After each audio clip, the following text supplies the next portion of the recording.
예, 우리는 오늘 사도행전 말씀을 함께 읽고 있습니다. 오늘도 하나님께서 주시는 애들 함께 누리는 저희가 되기를 주님의 이름으로 축원합니다. 사도행전 말씀은 여러분 성령의 능력으로 유대와 사마리아 땅끝까지 예수 그리스도 복음이 전해지는 그런 사건을 기록한 하나님의 말씀입니다. 그래서 여러분 사도행전 하면 생각나는 말씀 사도행전 1장 8절 기억하십니까? 오직 성령이 너에게 임하시면, 우리 같이 읽어보겠습니다. 시작. 오직 성령이 너에게 임하시면 너희가 권능을 받고 예루살렘과 온 유대와 사마리아 땅끝까지 이르러 내 증인이 되리시라. 아멘. 이 말씀 믿으십니까? 여러분 지도 보여주세요. 지도 좀 보여주시겠어요? 예, 오늘 말씀 사도행전은 성령이 우리에게 임하시면 유대와 사마리아 땅끝까지 이르러 예수님의 증인이 되게 하시리라는 말씀이 기록되어져 있습니다. 여러분 여기 이스라엘 지도가 있는데 제가 말씀드렸죠. 이거를 이렇게 돼 있는 거를 이렇게 표시한 겁니다. 그래서 유대에서 예수 그리스도가 유대 예루살렘에서 예수님의 복음이 전파된 그 복음이 사마리아 그리고 땅끝까지 이르러 전해지는 사건이 기록된 그 말씀이 사도행전 말씀입니다. 그래서 하나님께서는 이 모습을 통해서 우리가 알 수 있는 것은, 하나님께서 원하시는 것은 유대뿐만 아니라 사마리아뿐만 아니라 땅끝 모든 사람이 예수 그리스도를 믿고 구원받으를 원하신다는 그 사실을 알 수가 있습니다. 여러분 믿으십니까? 여러분 오늘 우리가 함께 읽었던 이 사건은 사실 가이사랴에서 일어난 사건입니다. 가이사랴가 어디냐면 땅끝 저기 이스라엘에서 보면 저기 해안가 땅끝으로 보여지는 그런 곳입니다. 근데 성경에서 말하는 땅끝은 이 온 세계를 말씀을 하는 말씀입니다. 그래서 오늘 사도행전 우리가 읽은 이 10장 말씀은 사실 이 땅끝에 사는 이방인 고넬료에게 하나님 복음이 전해지고 또 성령이 그곳에 임하는 그 사건이 잘 기록된 말씀을 우리가 함께 읽었습니다. 여러분 유대인 베드로가 예수 그리스도를 믿고, 그리고 이방인인 로마 군대의 백부장인 고넬료가 만나는 사건은 여러분 기도하는 가운데 이들이 성령 하나님의 음성에 순종하면서 일어난 사건입니다. 그래서 다시 말하면 베드로와 고넬료의 만남은 성령 하나님께서 인도하신 사건이라는 겁니다. 여러분 고넬료가 누군지 아세요? 고넬료 지난주 말씀드렸는데 고넬료가 누구냐면 여러분 10장 1절에 보면 고넬료에 대해서 소개하고 있어요. 좀 잠시 보여주세요. 지난주에 말씀을 한 개 나눴는데 10장 1절에 보면 고넬료는 이달리아의 부대에 라고 하는 그 부대의 군대 백부장이었습니다. 백부장이라는 것은 100명의 사람을 인솔하고 통솔할 수 있는 그런 군대 장관입니다. 근데 이방 군대 장관을 하나님께서 성경에 등장시킨단 말이에요. 왜 하나님께서 이 사람을 등장시켰나? 그 이유를 성경은 이렇게 설명합니다. 2절에서 그는 어떤 사람이었어요? 그는 경건한 사람이었어요. 경건했다는 건 하나님을 두려워하는 할 줄 아는 사람이라고 제가 말씀드렸어요. 그런데 혼자 믿음 생활한 것이 아니라 고넬료는 누구와 함께? 가족과 함께, 온 집안 사람과 함께 경건했다는 기록을 성경은 하고 있습니다. 그리고 또 고넬료는 어떤 사람이냐면 백성을 많이 도와줬던 사람, 백성을 구제했던 사람, 어려운 사람을 도와주셨던 사람, 자기의 돈을 아껴서 어려운 사람을 도왔던 사람입니다. 그리고 또 어떤 사람이었어요? 항상 하나님 앞에 기도했던 사람이에요. 그렇기 때문에 하나님께서 이 사람을 주목하셔서 보셨던 것 같아요. 그래서 이단 고넬료에게 하나님께 천사를 보내십니다. 그래서 천사가 고넬료에게 나타나서 뭐라고 말합니까? 내 기도와 구제가 하나님께 상달이 되었다. 너의 기도를 하나님께서 들으셨다. 이 말씀을 하죠. 그리고 또 뭐라고 하냐면 욥바에 살고 있는 베드로가 있는데 이 베드로에게 찾아가서 청하다. 그와 만나라는 말씀을 하세요. 근데 다시 말하면 성령 하나님께서 고넬료를 통해서 베드로라는 사람을 찾아가서 그를 초청하라는 말씀을 하십니다. 그리고 베드로에게 나타나셔서 하나님께서는 베드로에게 가라고 하셨거든요. 근데 다시 말하면 성령 하나님께서 이 만남을 계획하고 인도해 가시는 것을 우리가 말씀을 통해서 볼 수 있다는 겁니다. 여러분, 우리가 기도하는 사람이라면 정말 우리가 기도하는 가운데 하나님께서 준비하신 사람을 만나게 된다는 사실을 여러분 믿으시기 바랍니다. 우리에게도 분명한 하나님께서 준비하신 만남이 있다는 사실을 여러분 믿으시기 바랍니다. 그러기 위해서는 우리가 해야 될 것이 있다면 뭐냐면 항상 기도하는 사람이 되어야 된다는 것입니다. 여러분 믿으십니까? 그래서 여러분 고넬료가 어떻게 하냐면 자기 부하를 욥바로 보냅니다. 네, 그리고 베드로는 그들을 불러서 시몬의 집에 유하게 했다고 그런 말씀을 제가 나눴습니다. 여러분 시몬 베드로가 있었던 그 욥바에서 가이사랴에까지 거리가 얼마나 되냐고 하면 50km라고 했어요. 50km는 사람이 며칠 걸려서 갈 수 있죠? 이틀 걸려서 갈 수 있는 거리라고 제가 말씀드렸습니다. 그래서 이제 보여주실래요? 저기 제가 지금 욥바에 베드로가 있는데 가이사랴에 누가 있다고요? 누가 있다고요? 예, 고넬료가 있다. 그래서 고넬료 부하가 욥바에까지 데리러 와요. 그리고 욥바에서 이틀 걸려서 갔죠. 그리고 욥바에서 데리고 가요. 그럼 이틀 걸렸겠죠. 4일 걸렸겠죠. 그래서 이러한 일들을 통해서 베드로와 또 고넬료가 만나게 됩니다. 그런데 이 가이사랴가 어떤 곳이냐면 거의 인공적으로 만든 항구 도시라고 제가 말씀드렸어요. 그 사진 보여주시면 지금도 가이사랴라는 곳에 가면 이렇게 아직 그때의 모습들이 남아 있습니다. 여러분 이 도시는 여러분 항구 도시예요. 항구 도시. 여러분 이스라엘은 원래 해변이 모래로 되어 있어요. 그런데 이 곳을 누가 이렇게 만들었냐면 여러분 헤롯 왕이 만들었습니다. 헤롯 왕, 분봉 왕인데 왜 만들었을까요? 헤롯 왕은 힘이 그렇게 많지 않았어요. 이 사람은 원래 유대인 출신이 아니라 유대인의 왕이었는데 유대인 출신이 아니라 이둠의 출신, 에돔 사람이에요.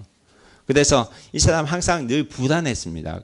그래서 이곳에 항구를 만든 이유는 뭐냐면 자기 권력을 유지하기 위해서 로마의 힘을 얻기 위해서 여기에 만든 거예요. 그래서 몇 년간 만들었냐? 12년간 걸려서 만들었어요. 그래서 지금도 가면 다른 그림 보여주실래요? 여기에는 뭐 경기장도 있고요. 그리고 야외 극장도 있고요. 그리고 뭐 헤롯의 궁전도 있었고요.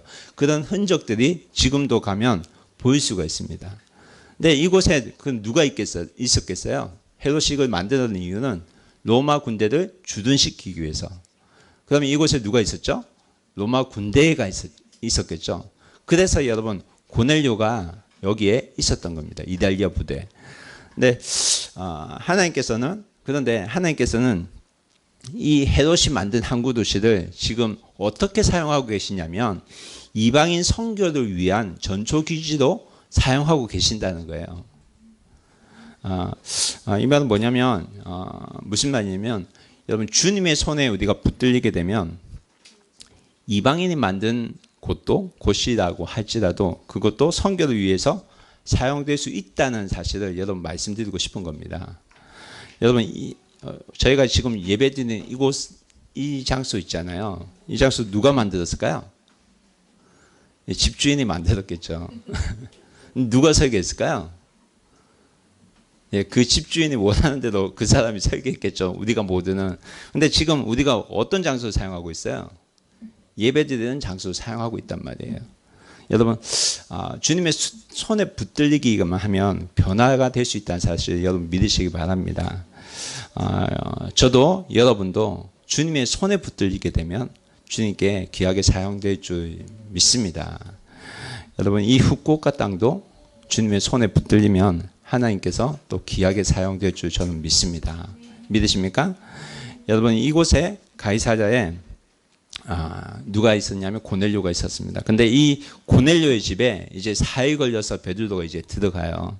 근데 베드로가 고넬료의 집에 들어가는 순간에 깜짝 놀란 사건이 있었습니다. 왠지 아세요? 어떤 사건이 있었어요? 24절 말씀 함께 읽어보겠습니다. 함께 읽어볼게요. 시작. 이튿날 가이사랴에 들어가 보니 고넬료가 그의 친척과 가까운 친구들을 모아 기다리더니, 여러분 베드로가 가이사랴 고넬료에 있는 집에 들어갔어요. 그런데 제가 왜 깜짝 놀랄 사건이라고 말하냐면 거기에 사람이 기다리고 있었단 말이에요.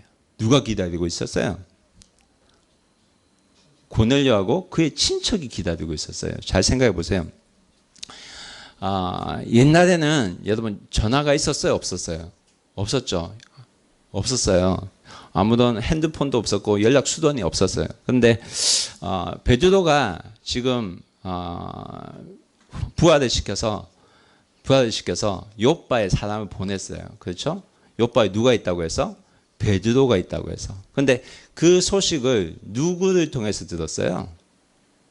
기도하는 가운데 들었단 말이에요. 그렇죠? 기도하는 가운데 들었어요. 근데 이 말씀 보니까 24절 말씀 보니까 이미 그의 집에 누가 있었다는 거예요. 친척하고 가까운 친구들 다 불러 모았다는 거예요. 이게 뭐예요?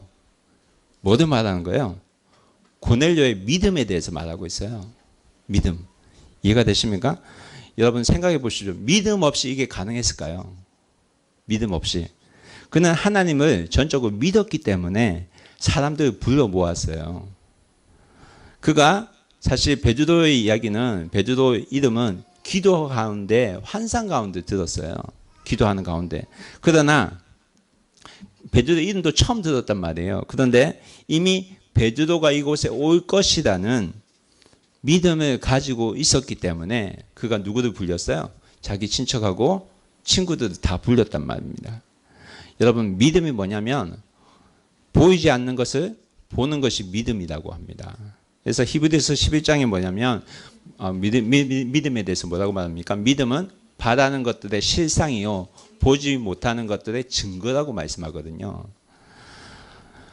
보지 못하지만 눈앞에 본 것처럼 일어난 일로 믿고 사는 것이 믿음이라는 것입니다.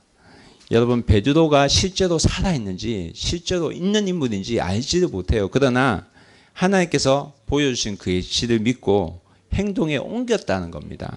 이게 고넬료가 가진 믿음이었다는 거예요. 여러분 우리가 하나님을 믿는다면 믿음대로 행동해야 될 줄 믿습니다. 믿음대로 행동하는 우리 사랑하는 주님의 가족이 되기를 주님의 이름으로 축원합니다. 아멘. 25절 말씀 함께 읽어보겠습니다. 시작. 마침 베드로가 들어올 때 베드로가 발 앞에 엎드려 절하니. 여러분 재밌는 또 얘기가 나와요. 베드로가 들어오는데 고넬료의 행동을 보세요. 베드로가 오는데 베드로 보고 뭐라고 해요? 어떻게 해요? 발 앞에 엎드려 절했다고 성경 기록하고 있어요. 엎드려 절했다는 것은 여러분 경배했다는 거예요. 유대인들도 이렇게 인사를 안 합니다. 특별하게 엎드려 절했다는 거예요. 근데 사실 그는 군대 백부장이에요. 사람들을 시키는 입장이에요. 오다 가다 하는 사람입니다. 그런데 로마의 백부장이 지금 유대의 통치를 위해서 와 있는데 한 유대 평민 앞에 나가서 지금 뭐 어떻게 하고 있어요? 엎드려 절하고 있어요. 말이 돼요? 주변에는 누가 있어요? 지금 백부장의 친척이 있고 가족이 있단 말이에요. 근데 그 앞에서 고넬료가 엎드려 절해요. 왜 그럴까요? 왜 그랬을까요? 그만큼 그는 하나님을 간절히 사모했다는 겁니다.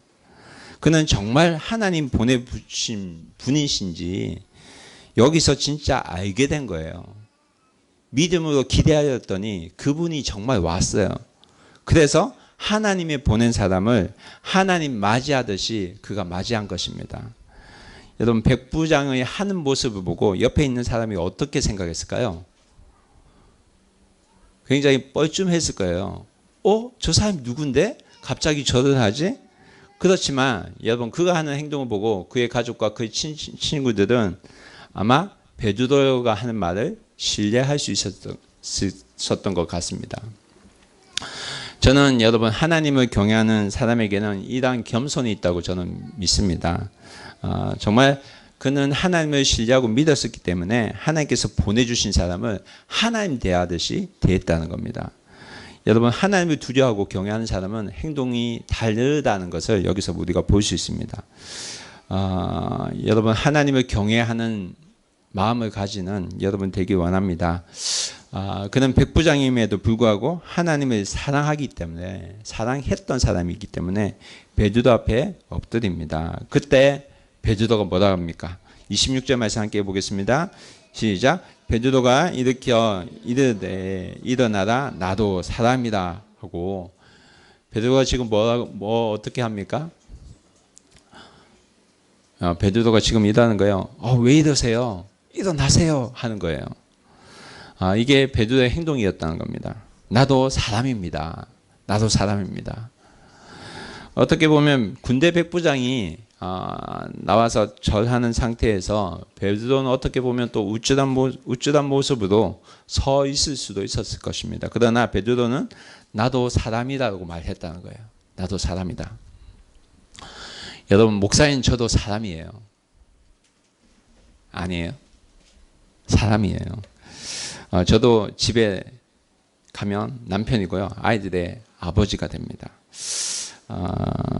근데 많은 사람들이 다 목사는 거룩한 사람이라고 생각하는 것 같습니다. 그러나 제가 느끼는 건 참 목사가 사람 되기가 쉽지 않다는 걸 느낄 때도 있습니다. 아세요? 이해가 되세요? 목사도 사람이에요. 사람입니다. 근데 이걸 말하는 게 쉬울 것 같아요? 쉽지 않아요. 다른 말로 하면 제가 또 다른 직업을 들어서 죄송합니다만 여러분 교수도 사람이에요. 아세요? 여러분 사람에게 주목을 받으면 받을수록 나도 사람이란 말을 하기 어려워집니다. 우리가 사회적인 지위가 올라가면 올라갈수록 돈을 많이 벌면 많이 벌수록 그리고 사람들의 주목을 받으면 받을수록 나도 사람이란 말을 참 하기 힘들어요. 그렇게 나도 사람이라는 인정을 안 하게 되면 어떻게 되냐면 나는 다른 사람과 다르다는 생각을 하게 돼요. 나는 사람이란 말을 하기 힘들어져요. 이게 사람입니다. 여러분 교회가 커지면 커질수록 목사를 만나기 힘들어지는 거 아세요? 아시죠? 목사가 사람이 안 돼가는 모습을 자주 보게 돼요. 근데 여러분 기억해야 될 것은 여러분 목사도 사람이라는 사실 여러분 기억하셔야 돼요. 목사도 사람이에요. 그래서 목사도 연약한 사람이라는 것을 아셔야 됩니다. 그래서 목사도 실수를 해요. 근데 이 사실을 잊어버리면 목사도 실수하고 성도도 실수를 해요. 여러분 중요한 것은 우리가 어떤 직업을 가지든 어떤 지위가 되든 지위를 차지하든 나도 사람이란 사실을 잊어버리면 안 된다는 겁니다. 여러분 나도 사람이란 말은 무슨 뜻인 줄 아세요? 나는 죽는다는 말이에요. 나는 죽는 사람이다. 내가 죽는단 말이에요. 내가 절대 신이 될 수 없단 말입니다. 여러분 교회의 역사를 살펴보면 참 안타까운 소식이 많아요. 그 역사들이 많아요. 하나님을 섬겼던 사람들이 하나님 믿는 사람들이 나도 사람이었던 사람들이 점점 지위가 높아가면서 또 점점 높은 지위가 되면서 교황이 되면서 나라를 좌지우지할 수 있는 힘이 들어가게 되면서 어떤 사람이 되냐면 사람을 죽이는 사람이 돼요. 그것도 교회의 이름으로 사람을 죽이게 됩니다. 그래서 여러분 교회 역사를 살펴보면 참 안타까운 사실이 정말 많아요. 우리 가운데서도 여러분 우리가 어떤 직업을 가지든지 어떤 지위에 있든지 나는 사람이라는 사실을 여러분 잊지 말기를 바랍니다. 27절부터 29절까지 말씀 함께 읽어보겠습니다. 시작. 더불어 말하며 들어가 여러 사람이 모인 것을 보고 이르되 유대인으로서 이방인과 교제하며 가까이 하는 것이 위법인 줄 너희도 알거니와 하나님께서는 내게 지시하사 아무도 속되다 하거나 깨끗하지 않다 하지 말라 하시기도 29절 부름을 사용하지 아니하고 왔노라 묻노니 무슨 일로 나를 불렀느냐. 지금 베드로가 뭐라고 하냐면 당신들이도 알듯이 유대인들이 이방인의 집에 들어가는 것은 위법이라는 말을 하고 있어요. 여러분 유대인에게 있어서 이방인은 굉장히 부정한 사람이었어요. 그래서 유대인들은 굉장히 어떻게 보면 교만했어요. 왜냐하면 유대인들 외에 다른 사람들을 이방인들을 사람 취급을 하지 않았어요. 왜냐하면 부정하기 때문에 나만 선택받은 사람이기 때문에 저 사람 부정하기 때문에 저 사람 집에 들어가면 안 된다는 그런 생각을 가지고 있었습니다. 그래서 이방인의 집에 안 들어갔던 거예요. 근데 베드로가 뭐라고 하냐면 법을 어기기까지 내가 하나님의 부르심을 받고 여기 왔다는 말을 하고 있어요. 하나님께서 기도하는 중에 나를 부르셨기 때문에 내가 여기까지 왔다는 거예요. 기도하는 중에 하나님께서 뭐라고 하세요? 내가 깨끗하게 하다고 한 것을 너가 속되다고 하지 말라고 하시거든요. 이 말씀을 듣고 내가 여기 왔다는 거예요. 여러분 가이사랴를 넘어서 하나님 복음을 전해지는데 첫 번째 장벽이 뭐냐면 내 안에 있는 것이라는 말씀입니다. 내 안에 어떤 거? 내 안에 있는 차별의식, 내 안에 있는 우월의식, 이게 복음을 전하는데 장애가 되었다는 것을 말씀합니다. 이거를 넘어야 되는데 이게 장애가 되면 안 되는데 베드로는 이 장애를 넘어서서 왔다는 거예요. 하나님께서 원하시는 것은 이방인도 깨끗하게 될 수 있다는 겁니다. 고넬료도 구원받는다는 거예요. 그래서 우리 성경 보면 여러분 원래 고넬료는 어떤 사람이냐면 우리가 읽었죠. 원래 경건한 사람이라고 성경 기록하고 있습니다. 경건한 사람은 뭐냐면 법 없이도 사는 사람 말이에요. 하나님 없이도 살 것 같은 사람. 이 사람이었다는 거예요. 이런 사람이었다는 거예요. 그럼에도 불구하고 하나님께서는 이 사람을 베드로와 만나게 하셨어요. 왜 그러셨을까요? 구원받아야 했기 때문에. 아무리 경건하고 바르게 사는 사람이라 할지라도 그걸로 다 되는 게 아니라는 거예요. 구원은 오직 예수 그리스도 복음을 통해서 받는다는 겁니다. 그래서 하나님께서 그것을 원하시는데 베드로 안에 있는 위선이 방해가 되고 있다는 겁니다. 그래서 베드로는 먼저 구원받은 자로서 내 안에 있는 우월의식 그리고 뭡니까? 차별의식 이거를 제하고 왔다는 겁니다. 하나님께서 깨끗하게 하시겠다는 것은 내가 더 이상 판단하지 않겠다는 겁니다. 그런데 29절에 보면 베드로가 여기까지 왔는데 베드로가 한 말이 있어요. 끝에 뭐라고 하냐면 내가 그렇게 왔는데 무슨 일로 나를 불렀느냐라는 말을 해요. 하나님께서 보내셨잖아요. 그런데 내가 그래서 왔는데 내가 이제 베드로가 묻는 거예요. 무슨 일로 나를 불렀느냐고 다시 묻고 있어요. 이 말은 뭐냐면 베드로는 여러분 아는 체 하는 사람이 아니었다는 겁니다. 여러분 우리가 하나님께 순종하면 모든 걸 알 것 같다는 착각을 할 때가 있어요. 우리가 하나님께 순종하면 그런데 사실은 그게 아니라는 거예요. 이 말은 우리가 하나님 말씀을 순종하면 모르는 채도 하나님께 순종하고 살아가게 된다는 겁니다. 여러분 미리 알고 순종하는 게 아니에요. 하나님 말씀을 순종하면 이렇게 될 거라는 것을 미리 알고 순종하는 게 아니라는 거예요. 여러분 하나님께서 아브라함에게 내가 너에게 지시한 땅으로 가라고 하셨어요. 그래서 아브라함이 갔잖아요. 그런데 히브리서 보면 아브라함이 갈 바를 알지 못하고 갔다고 해요. 아브라함은 가란 말에 순종해서 갔단 말이에요. 그런데 어떻게 될 것을 알지 못하고 순종했다는 겁니다.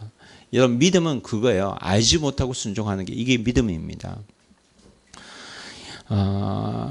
여러분 몰라도 순종하는 주님의 사랑하는 가족이 되길 소원합니다. 여러분 아는 척하는 사람 어떤 사람인지 아세요? 아는 척하는 사람. 일본에 많잖아요. 점쟁이들. 점쟁이들 아는 척 잘해요. 찾아가면 뭐라고 해요? 일부러라도 아는 척 하잖아요. 남편하고 싸웠네 이런 말 하잖아요. 안 해요? 일부러라도 그런 말 하잖아요. 걸려다고. 그런데 베드로는 아는 척을 안 했다는 거예요. 정직하게 살았다는 거예요. 여러분 베드로도 고넬료도 성령 하나님께서 왜 보내신지 몰라요. 몰랐어요. 그들은 오직 순종했을 뿐입니다. 나도 모르지만 순종하고 따라갈 때 하나님께서 주시는 은혜가 있다는 겁니다. 그때에 여러분 고넬료가 대답해요. 30절에서 33절까지 말씀 읽어보겠습니다. 시작. 고넬료가 이르되 내가 나흘 전 이맘때까지 내 집에 구실을 기도하는데 갑자기 한 사람이 빛난 옷을 입고 내 앞에 서서 말하되 고넬료야 하나님이 내 기도를 들으시고 내 구제를 기억하셨으니 32절 사람을 요바에 보내어 베드로라는 시몬을 청하라 그가 바닷가 무두장이 시몬의 집에 유숙하느니라 하시기로 33절 내가 곧 당신에게 사람을 보내었는데 오셨으니 잘하였나이다. 이제 우리는 주께서 당신에게 명하신 모든 것을 듣고자 하여 다 하나님 앞에 있나이다. 고넬료가 있었던 이야기를 다 베드로에게 해주고 있어요. 4일 전에 기도하고 있는데 요바에 베드로라는 사람이 있다는 소식을 내가 듣고 그 소식을 듣고 부하를 보내서 데려왔다는 거예요. 그래서 오셨기 때문에 잘하였도다라는 말을 하고 있는 겁니다. 여러분 기도하는 중에 하나님께서 베드로를 만나게 하셨다는 이야기를 지금 하고 있어요. 여러분 기도하는 사람이 만나면 동일한 이야기를 하는 것을 우리가 볼 수가 있습니다. 기도하는 건데 하나님께서 우리에게 꿈을 주시고요. 비전을 주세요. 그래서 그 동일한 비전을 보고 같은 이야기를 하게 될 때가 있다는 겁니다. 왜냐하면 우리가 하나님 나라를 동일하게 바라보기 때문에. 그래서 기도하는 가운데 그 일을 허락하시고 또 그 일을 함께 하게 하신다는 사실을 여러분 믿으시기 바랍니다. 우리가 찬양 예배를 드리기 시작했잖아요. 왜 드리기 시작했을까요? 찬양한 하나님을 높이자는 그 마음이 생겨나기 시작하면서 그 마음이 하나가 돼서 오늘 우리가 찬양 예배를 드리고 있는 것입니다. 여러분 하나님을 높이는 일은 하나님께서 함께 하게 하시는 사람이 있다는 사실을 여러분 믿으시기 바랍니다. 여러분 고넬료가 이제 말해요. 그래서 이제 우리는 하나님께서 당신에게 명하신 것을 듣고자 지금 하나님 앞에 있다라고 말합니다. 여러분 고넬료가 말하는 것은 지금 베드로 앞에 있는데 지금 어디 앞에 있다고 해요? 하나님 앞에 있다고 말해요. 하나님 앞에. 당신이 하는 말을 하나님의 말씀으로 내가 듣겠다는 겁니다. 하나님 앞에 있겠다는 것이 고넬료가 가진 믿음이었습니다. 여러분 지금 이 시간도 여러분 우리 모두가 하나님 말씀 앞에 있다는 사실 여러분 믿으시기 바랍니다. 비록 연약한 저희지만 저의 입술을 통해서 하나님 말씀이 들려진다는 사실 여러분 믿으시기 바랍니다. 여러분 하나님 앞에 살아가는 것이 우리가 믿는 믿음입니다. 이거를 다른 말로 코람데오라고 하죠. 라틴어로. 근데 하나님 앞에서 살아가는 것이 우리가 가진 믿음이라는 거예요. 하나님이 사람이 보니까 내가 믿음 생활하는 게 아니라 하나님 앞에서 누가 보든 안 보든 내가 믿음 생활하는 것입니다. 목사님이 있으니까 내가 식사 기도하고 밥 먹는 게 아니라 목사님이 안 보여도 내가 식사 기도하고 밥 먹을 수 있는 게 이게 믿음이라는 겁니다. 믿으세요? 여러분 하나님 앞에서 살아가는 사람들은 하나님의 그 삶을 책임지십니다. 믿으십니까? 여러분 주의 하나님 앞에서 살아가는 여러분 되기를 주의 이름으로 축원합니다. 34절 말씀 읽어보겠습니다. 시작. 베드로가 입을 열어 내가 참으로 하나님을 35절입니다. 각 사람 하나님을 경외하는 다 받으시는 아멘. 베드로가 깨달은 사실이 있습니다. 그것은 하나님께서 베드로 왜 이곳에 보내셨는가? 왜 보내셨는가? 유대인 외에 이방인은 사람처럼 생각하지도 않았던 이 생각을 깨기 위해서 차별의식을 깨기 위해서 보내셨다고 하는 겁니다. 이것을 깨달았다는 거예요. 그래서 무엇을 깨닫게 되었느냐면 외모로 보지 않는 하나님을 깨달았다는 겁니다. 하나님이 무엇을 보신다고요? 외모를 보지 않으시고 그 사람의 중심을 보신대요. 여러분, 사람은 무엇을 주로 볼까요? 외모를 봐요. 그러나 하나님께서 보시는 것은 그 사람의 중심을 보신대요. 그래서 여러분, 선택된 왕이 있잖아요. 누구예요? 다윗 왕이죠. 여러분, 사무엘을 통해서 하나님께서 뭐라고 하셨는지 말씀 찾아보기 원합니다. 사무엘상 16장 7절 말씀 함께 읽어보겠습니다. 시작. 여호와께서 사무엘에게 이르시되 그의 용모와 키를 보지 말라. 내가 이미 그를 버렸노라. 내가 보는 것은 사람과 같지 아니하니 사람은 외모를 보거니와 나 여호와는 중심을 보느니라 하시니라. 아멘. 여러분, 하나님은 우리의 마음의 중심을 보십니다. 믿으십니까? 사람으로 보는, 사람의 눈으로 보는 것을 이 생각들이 깨어져야만 합니다. 여러분, 베드로가 말하기를 하나님은 참으로 외모로 사람을 보지 않으시구나 하는 것이었습니다. 하나님은 믿는 자들 차별을 두고 보지 않으신다는 겁니다. 여러분, 로마서 3장 22절에 이 말씀이 있습니다. 함께 찾아 읽어보겠습니다. 시작. 곧 예수 그리스도의 믿음으로 말미암아 모든 믿는 자에게 미치는 하나님의 은이 차별이 없느니라. 이 말은 무슨 말입니까? 모든 믿는 자에게 차별이 없다는 말은 잘난 사람도 못난 사람도 믿는 데는 차별이 없다는 겁니다. 예수 믿는 데는 차별이 없다는 거예요. 이방인 중에도 하나님을 경외하고 의를 행하는 이는 하나님께서 그 마음을 받으신다는 겁니다. 그런데 여러분, 이런 자에게 하나님께서 왜 베드로를 굳이 보내셨느냐 하는 겁니다. 왜 그렇게 하셨냐면, 여러분, 인간의 의로움을 가지고는 구원을 받을 수 없기 때문에, 영생을 얻기 위해서는 예수 그리스도 복음 반드시 들어야 하기 때문에 하나님께서 베드로를 만나게 하셨다는 겁니다. 그래서 베드로가 이제 복음을 전해요. 36절에서 38절까지 말씀 함께 읽어보겠습니다. 시작. 만유의 주 대신 예수 그리스도를 말미암아 화평의 복음을 전하사 이스라엘 자손들에게 보내신 말씀. 37절. 곧 요한이 새 세례를 반포한 후에 갈릴리에 시작하여 온 유대에 두루 전파된 그것을 너희도 알거니와. 38절. 하나님이 나산 예수에게 성령과 능력을 기름부으셨으며 그가 두루 다니시며 선한 일을 행하시고 마귀에게 눌린 모든 사람을 고치셨으니 이는 하나님이 함께 하셨습니다. 지금 베드로가 예수 그리스도에 대해서 다시 설명을 해요. 예수 그리스도에 대해서 말합니다. 예수 그리스도가 어떤 분이냐고요? 이 땅에 화평의 복음을 전하고 오신 분이라고. 예수님은 만유로 주님으로 오셔서 화평의 복음을 전하러 오신 분이 바로 예수 그리스도라는 사실을 알려줍니다. 이 복음은 만유와 하나님 사이에 막혀있던 모든 담을 무너뜨리시고 화평하게 하기 위해서 오셨다는 겁니다. 그래서 골로새서 1장 19절에서 20절까지 뭐라고 합니까? 한번 찾아 읽겠습니다. 시작. 아버지께서는 모든 충만으로 예수 안에 거하게 하시고. 20절입니다. 그의 십자가의 피로 화평을 이루사 만물 곧 땅에 있는 것들이나 하늘에 있는 것들이 그로 말미암아 자기와 화목하게 되기를 기뻐하십니다. 예수 그리스도의 십자가를 통해서 하나님 아버지 앞에 막혀있던 모든 길이 다 뚫리게 됐다는 겁니다. 화평하게 됐다는 거예요. 여러분, 예수님께서 죽으실 때 어떤 일이 일어났냐면, 여러분, 성전의 휘막이 찢어지는 사건이 일어났어요. 성전에 하나님 앞에 나가는 지성소의 휘장이 찢어졌어요. 이 말은 그 지성소는 여러분 대제사장만 들어갈 수 있는 길이에요.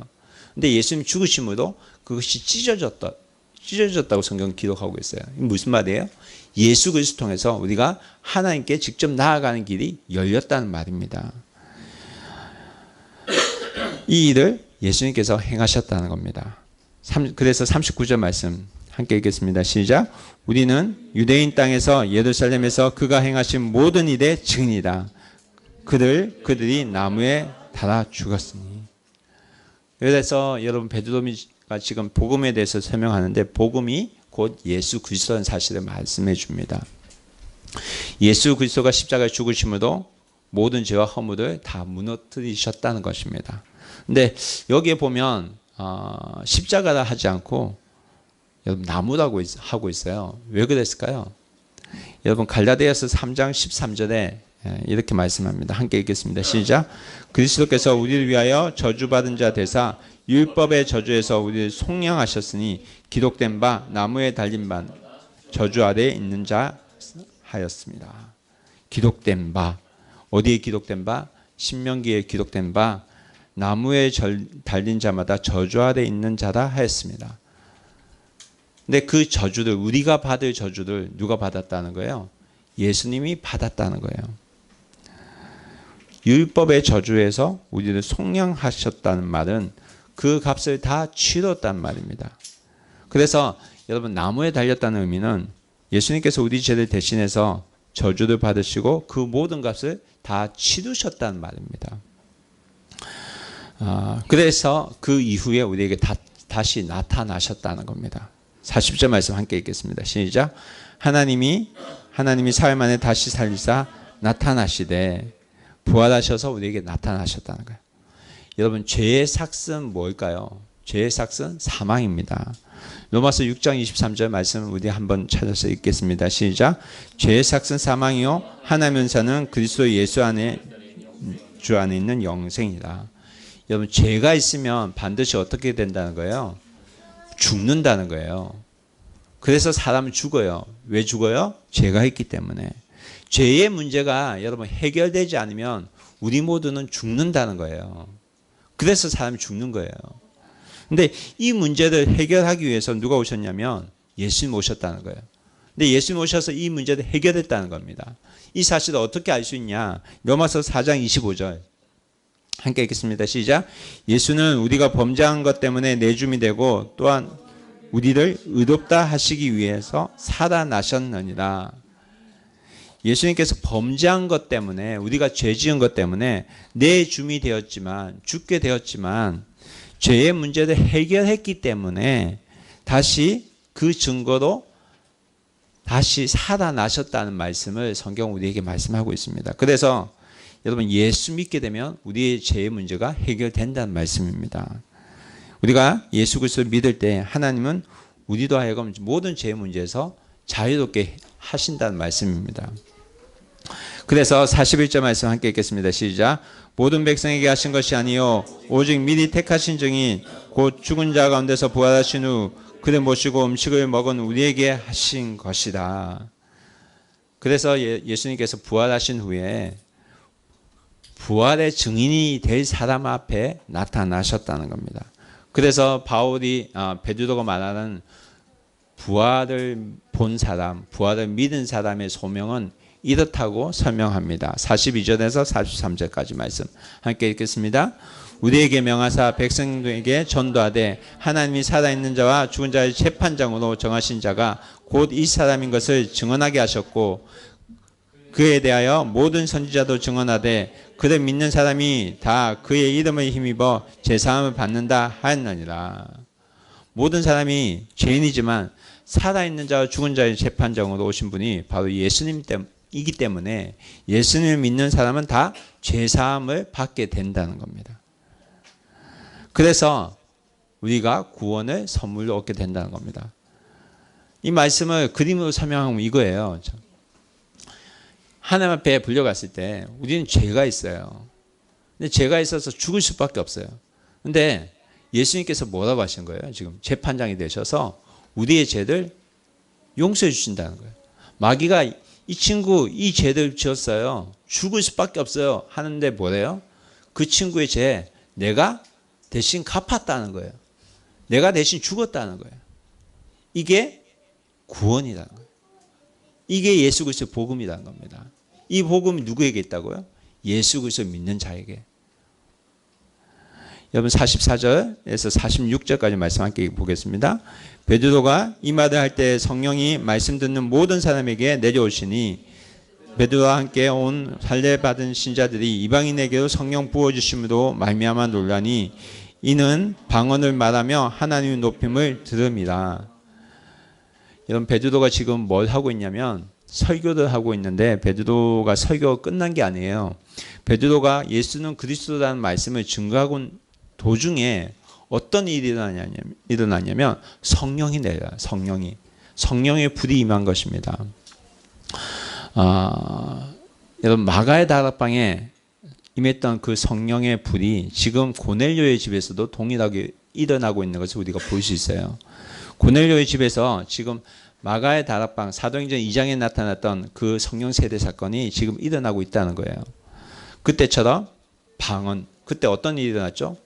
방언을 말했잖아요. 다른 나라 언어로 말했잖아요. 기도했잖아요. 그리고 하나님 높이는 일들이 있었지 않습니까? 그 일들이 동일하게 일어나고 있다는 겁니다. 여러분 언어가 다른데 다른 언어를 가진 사람이 그 기도를 알아듣는 일들이 일어나고 있었다는 거예요.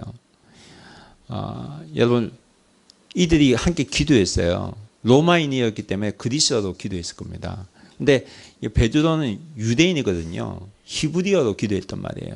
근데 동일한 은혜가 있었다는 겁니다. 서로 알아듣는 일이 일어나게 됐다는 거예요. 이 말은 뭡니까? 제가 사도행전 2장 설교할 때 말씀할 때 전했던 말씀인데 여러분 바벨탑에서 사건에서 일어났던 그 소통이 막혀졌던 그 일들이 지금 다시 소통이 다시 시작되고 다시 하나가 되는 일들이 일어나고 있다는 것입니다. 여러분 성령이 임하시니까 다시 소통이 되는 일들이 일어나기 시작하고 있다는 것을 성경 우리에게 말씀합니다.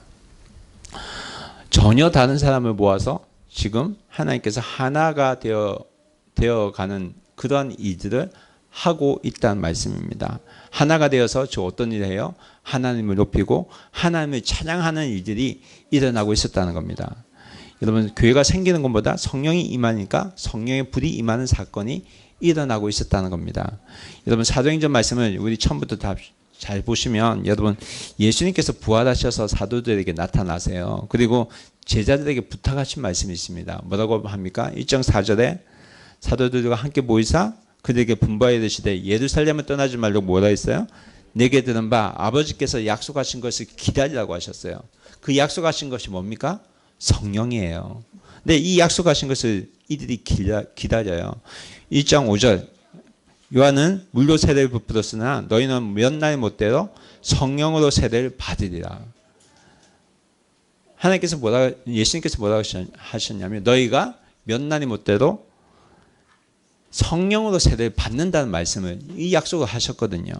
그래서 약속하신 성령은 이들이 기다렸어요. 오직 성령이 임하시면 어떻게 된다고 합니까? 1장 8절 사도행전 1장 8절 오직 성령이 너희에게 임하시면 너희가 권능을 받고 예루살렘과 온 유대와 사마리아 땅끝까지 이르러 내 증인이 되리라 하시라. 이 말씀을 하셨단 말이에요. 성령이 임하시면 지도에 보시면 지도 있나요? 이거요. 유대에서 하나님께서 예수님께서 우리에게 말씀하신 약속하신 것을 기다리라고 했어요. 그래서 120명이 모여서 기도했단 말이에요. 그때 뭐가 임했어요? 성령 세례가 임했어요. 근데 여러분 유대에 교회들이 모여 있었어요. 근데 이 유대에 어떤 일이 일어납니까? 핍박이 일어나요. 그러면서 교회가 흩어져요. 흩어지면서 예수 믿는 사람이 점점 흩어져요. 그러는 가운데 여러분 빌립이 고향이 어디냐면 가이사랴예요. 근데 가이사랴 가기 전에 어디를 들리냐면 사마리아로 간다고. 사마리아 가서 뭐 해요? 성령 충만해서 갔다고 성경 기록합니다. 예수 그리스도 복음을 전해요. 그랬더니 사마리아에 있는 사람이 예수를 믿기 시작하는 거예요. 근데 이 소식을 듣고 누가 갑니까? 예루살렘에서 누가 가요? 베드로와 요한이 가요. 가서 어떻게 합니까? 그들 위해서 기도해요. 안수하고 기도했더니 어떤 일이 일어나요? 성령이 임했다고 해요. 성령 세례를 받았다고 성경 기록하고 있어요. 유대에 일어났던 그 성령이 사마리아에도 성령이 내려져요. 그런데 지금 어떤 일이 일어나요? 가이사랴에서 동일한 일이 일어나고 있다는 거예요. 근데 다른 거는 앞에는 기도할 때 일어났어요. 지금은 말씀을 전하고 있는데 성령이 내려졌어요. 불같은 성령이 임했다고 하는 거예요. 그래서 이들이 어떻게 해요? 방언을 하고 하나님을 높이는 일들이 일어나고 있다는 거예요. 아마 여러분 베드로가 이 모습을 보고 깜짝 놀랐을 거예요. 왜 놀란 줄 아세요? 자기는 성령 받기 위해서 예수님을 3년 동안 따라다니고 그리고 어떤 훈련을 받았어요? 약속하신 기다리기 위해서 기도했잖아요. 그런데 지금 성령이 어디에 떨어져요? 어디에게 임해요? 이방인 고넬료에게 임한단 말이에요. 근데 이들이 어떤 준비를 했어요? 성령 받기 위해서. 아무런 준비도 안 했어요. 고넬료의 집에 왔던 사람이에요. 근데 이들에게 뭐가 임해요? 성령 세례가 임하고 있어요. 이게 가능하다는 거예요. 오늘날로 바꿔 말하면 여러분 저교에 처음 온 새신자가 있어요. 근데 새신자가 성령 받는 일이 일어난 거예요. 처음 왔는데 방언을 한단 말이에요. 이런 일들이 가능하다는 거예요. 믿어지십니까? 뭐가 임하면? 성령이 임하면. 이 생각들을 우리가 깰 수 있어야 돼요. 우리 생각, 새신자가 뭘 해? 초모사 뭘 해? 라는 생각을 할 수 있지만 하나님은 그게 아니라는 거예요. 하나님께서 행하시는 일은 사람의 생각을 뛰어넘는다는 거예요. 처음 온 사람도 성령의 불을 받는다는 거예요. 이게 가능하다는 거예요. 여러분, 우리가 오늘 이곳에 모여서 예배드리고 있어요. 왜 함께 예배드릴까요? 사는 곳도 달라요. 주님께서 성령 하나님께서 하나 되게 하시기 때문에 예수 그리스도 피도 하나 되어서 예배 드리게 하시기 때문에 그래서 이곳에 모여서 우리가 예배 드리고 있는 줄 믿습니다. 성령께서 일을 하고 계시기 때문에 이곳에 우리가 함께 모여서 예배 드리고 있는 줄 믿습니다. 여러분 오늘 말씀에서 우리 잘 보세요. 고넬료와 고넬료 함께 있는 사람은 성령 세례를 받았어요. 성령 세례. 물 세례를 받기 전에 성령 세례를 먼저 받았단 말이에요. 어떤 분이 묻어요. 물 세례가 먼저예요? 성령 세례가 문제예요? 여러분 반대 둘 다 가능해요. 물 세례를 먼저 받고 성령 세례를 받을 수도 있고 성령 세례를 먼저 받고 물 세례를 받을 수도 있어요. 그리고 물 세례를 받는 중에 성령 세례를 받을 수도 있어요.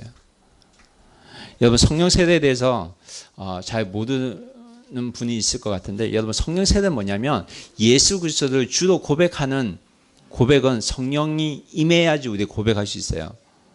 아시죠? 고린도전서 그 말씀을 하고 있어요. 예수 그리스도를 주로 고백하게 하는 것은 성령이 임해야지 할 수 있는 거예요. 그래서 우리가 예수 그리스도를 주로 고백하고 물세례를 받아요. 그러나 성령이 임하는 사건은 또 다른 사건이에요. 우리가 예수 그리스도를 주로 믿고 물세례 받아도 성령 세례가 필요해요. 왜 필요한 줄 아세요? 주의 일을 감당하기 위해서. 여러분 예수님께서 이 땅에 오셨어요. 이 땅에 오셔서 물세례를 요단 강가에서 물세례를 받으셨어요. 요한을 통해서. 그때 뭐가 임했어요? 성령이 비둘기같이 임했다고 했어요. 왜 임했어요? 성령이 이미 함께하고 계시는 분인데 왜 임했을까요? 공생의 사역을 감당하기 위해서. 여러분 우리가 물세례를 받고 성령 세례를 계속 우리가 사모하고 간구해야 되는 이유는 주의 일을 감당하기 위해서는 이 세례가 필요하기 때문입니다. 여러분 믿으십니까? 그래서 여러분 오늘날도 예수 그리스도 교회는 성령 세례를 사모하고 주님 간구하고 나가야 될 줄 믿습니다.